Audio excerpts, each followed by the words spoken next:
Pray for me is the plague of weak people. Yes, there is a place for intercession, but let me tell you, everybody who is rising must master the mysteries of the altar. You must know how to hold on to the horns of the altar until you command perpetual victory. When God blesses you with financial resources, in every increase and every blessing that God gives you, whether it comes as a salary, whether it comes as profits from a business, whether it comes as a one-off show of favor, in it there is always seed and there is bread. Everybody say seed and say bread. Now watch this. The assignment of bread is to satisfy your current need. The assignment of seed is to make sure you are not hungry tomorrow. I repeat, the assignment of bread is to satisfy your current need. The assignment of seed is to make sure tomorrow there will still be food. If you sow your bread, you wasted it. If you eat your seed, you are going to lose.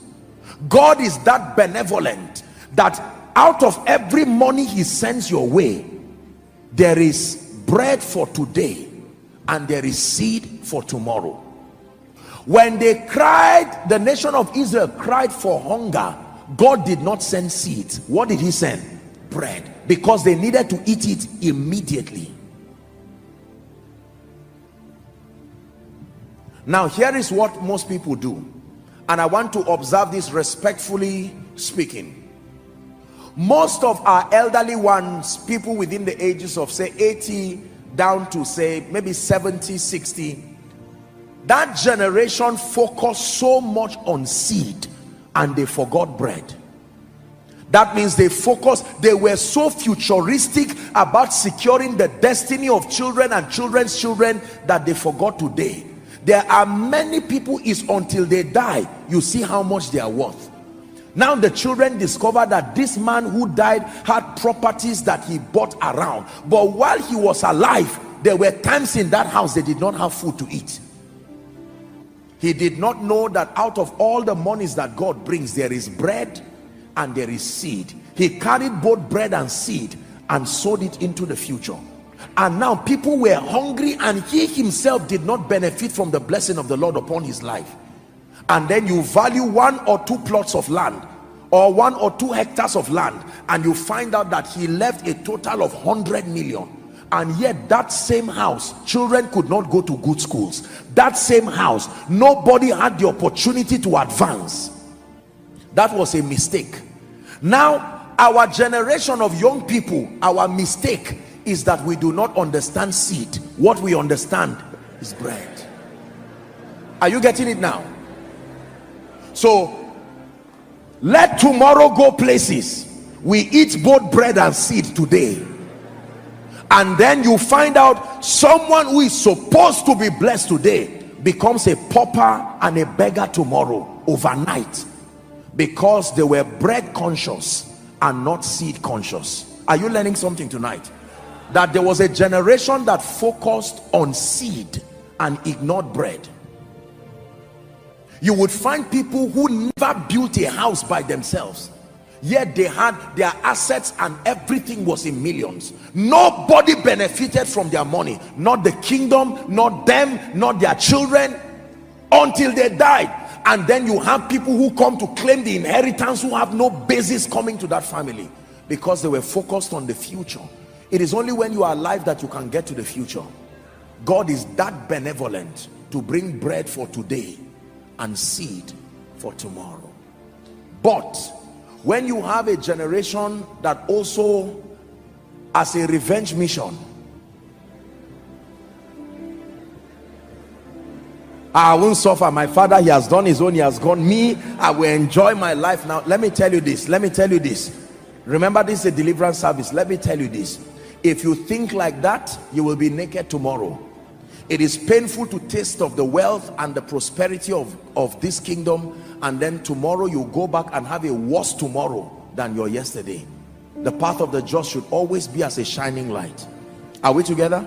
So everything God gives you, when God gives you money, for some of you from this month, when you collect salary or when you collect some profit, whatever it is, or just someone just decides to bless you, As you hold that money, I want you to remember the law of increase. Increase is not just something you do through business. It is a law that what you are holding in your hand, there is seed and there is bread. There is a part of it that is for tomorrow, and there is a part of it that is for today.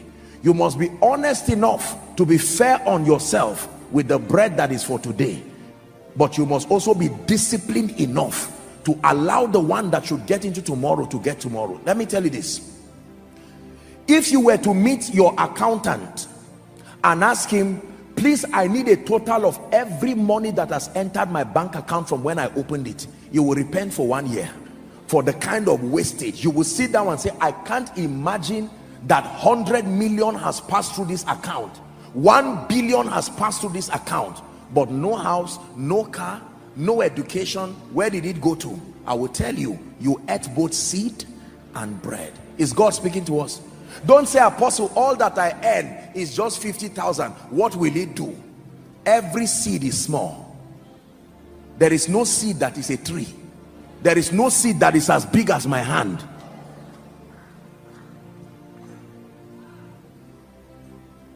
God gave you favor January this year.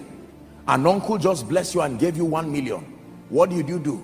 You forgot God, you forgot your future, you forgot everything, and you just said, look, I've suffered, let me do justice to myself. Now don't feel bad, I'm not condemning you. Can I tell you this? Please, you must obtain grace from God tonight to be disciplined enough to fight and reject the temptation.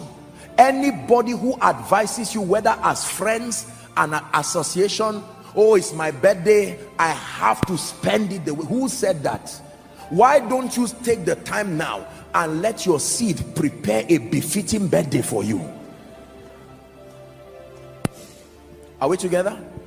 There are people you see, I don't mean to insult you, but there are people who all they have in their account, home and abroad, is 500,000. Yet you will see them in a hotel where billionaires are. The billionaires have assets that pay for their liabilities, so they can spend 100,000 in a moment. Somebody who owns an airline can be there having a business discussion. They can spend 1 million right there because there are people queuing up to return the money at the airport. They are not stupid people. And then you find someone in their midst who, are we together?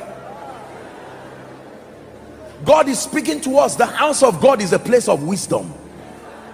Can I tell you this? Listen, please look up. Have the courage to look at friends, look at everybody, to say, look, I like this idea, but I may not have the budget for this for now. I will note it, and when I am ready, they will look at you and, are you saying that NMPC job you are working in, don't fall our hand, don't do this? Can I tell you, summon the courage to let them know you have mental prosperity. Mental prosperity. There are people who would have been house owners in this city if only they knew how to eat bread and sow seeds. Is that true? I don't mean to insult you, and please forgive me if you think I do, but there are people who have spent 10 years, 20 years, 30 years in Abuja here. They don't have one land. As at the time land was 500,000 in some places, 50,000. They watched it go from 1 million to 5 million to 10 million to 20 million.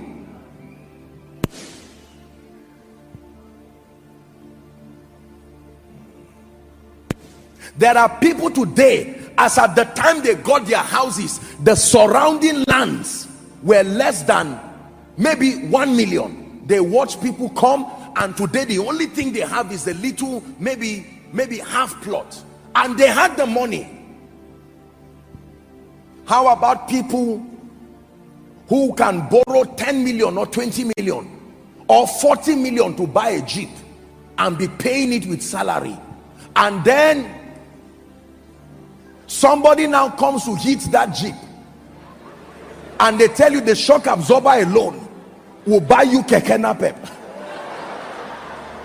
Are you seeing the mistakes that we're making? Please take seriously what I'm saying. We keep making very wrong decisions because we do not know that for everything God trusts you with, In that 10,000 there is bread and there is seed. If you don't respect the seed in the 10,000, 1 million will never come. Is someone learning? For some of us, by reason of this message, you will go and open an account like I teach the students and refuse to collect the ATM from the bank. Let that be the account where your seed.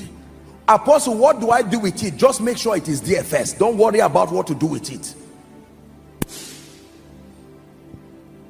Many of us have had the privilege. Do you know there are people in this nation who have had the honor and the privilege of meeting others who said, look, my house is valued at 30 million, but I'm relocating to America. If you have 5 million, take. And they could not take an offer because all the seeds God said keep, because of these days of favor, you ignored it and you were eating it. And now a house of 30 million that will be given to you 5 million, but because you ate both bread and seed.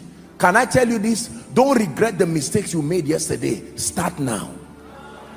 Make up your mind and discipline yourself to start now.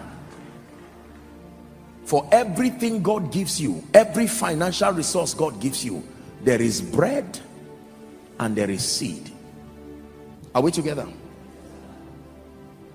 Bread is for today, seed is for tomorrow. Practice savings. Practice savings. When God blesses you, take out your tithe. Believe in tithing. 10%, and then take out your seed. Many people recommend 20% of whatever you have so that you save it.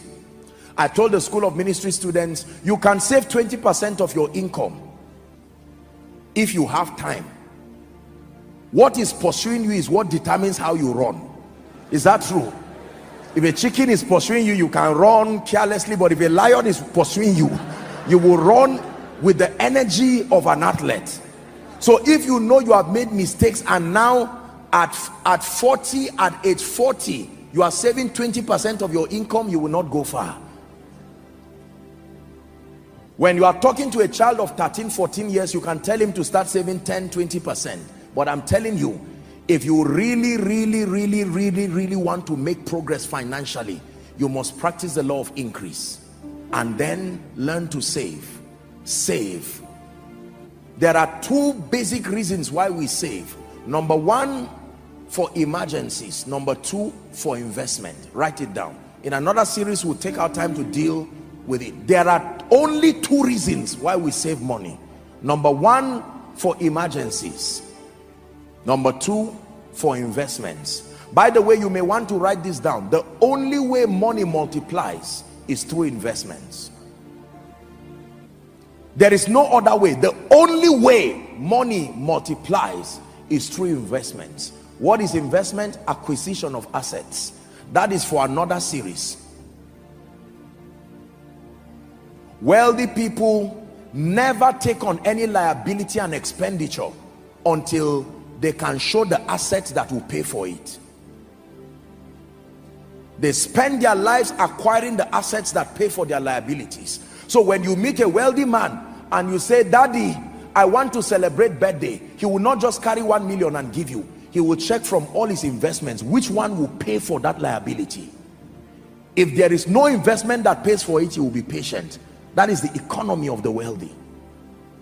The only way money grows, ladies and gentlemen, please hear me, investments. In another series, we may not have time to teach that now, but it is important for you to know that the law of increase is very important. You need to experience increase, not just the arrival of financial resources. Almost everybody here with decent planning, no matter what level, you can put something together while you are praying. Lord, open doors of favor for me. But then you are practicing your savings and you are putting something down. God can now open a door for you, and then you have abundant financial resources. Every time you spend everything you have, know that your future is crying. Every time you spend everything you have, you just punished your future. Practice frugality, the absence of wastage, justifiable expenditures. Be frugal, especially where you are rising. There are people who can afford to be you know, quite luxurious with their lives, because they have paid the price to build systems that can replenish. Where you are starting and where you are rising, you must be frugal. Can I be honest with you? You know that you are really making progress financially when people underestimate your real worth, because you reduce yourself many levels below your true worth so that you can grow. People should not be able to look at you and estimate and say you are 10 million, you are 1 billion, you are 500 million, you are 200 million, you are 500,000. No, you should leave many layers below your true worth as a sacrifice to truly get to the wealthy place. That is the philosophy of wealthy people. A man may be a millionaire, and yet you still see him living a modest life, being frugal. The day you see him acting as if he's a millionaire, he has become a billionaire since. So if you join him just because you made 1 or 2 million, I hope you know a millionaire is not one who has 1 million or 2 million. No, a millionaire is one who has relationships that can maintain that level, intelligence that can maintain that level, systems and structures that can replenish at that level, and then financial resources that is at least 10 million. If not, you are not a millionaire. So you see all this philosophy of 1 million or 1.5, and we say we are millionaires, then we say we have made it, and then we crash back to 100,000 again as a punishment for not learning. We start again and we repeat the same mistake. Life is a brutal teacher. It will teach you as many times as you need to learn. Painful teaching tonight, but a profitable one. Are we learning? The law of increase. For the sake of this series, the next time we're going to look at the law of relation, and then we'll look at the law of investments. And you'll be learning that investment is not just about money. Like prosperity, there are 5 levels of investment: spiritual investment, mental investment, investment in your body, and financial investment. And then we'll be learning how to store wealth. It's one thing to have so much, but you must know how to store it. The Bible says strong men retain wealth. There are people who have risen to 1 billion, billions, and 10 years after they crash back to the point that they cannot bring 200,000. It's a terrible life. That's not God's design for us. It is the reason why in Africa we do not perpetuate wealth, because it starts and ends with us. You start from 0 naira, you rise to 1 billion. By the end of your life, you are -1. Your children start, they balance up that to 0 and start again. It's not supposed to.